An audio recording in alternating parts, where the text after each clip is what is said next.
Our land tells a story, one of beauty, resilience, and harmony. At Putai Elementary School, where nature and knowledge closely intertwine, this story deeply resonates with people. My artwork depicts sectional perspectives of the Danjue River, showcasing the powerful strength of plants' roots. This isn't just an aesthetics representation of the river, but a tribute to the deeply rooted strength of nature. From the smallest insect to the largest mammal, every life form has a story. The existence complements ours.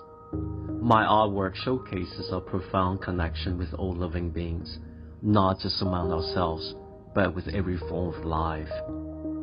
From the classrooms of Putai to my canvas, the message is clear. Our choices today shape the world of tomorrow. Embark on this journey. Celebrate this harmony with us, and together, let's build connections that spans generations.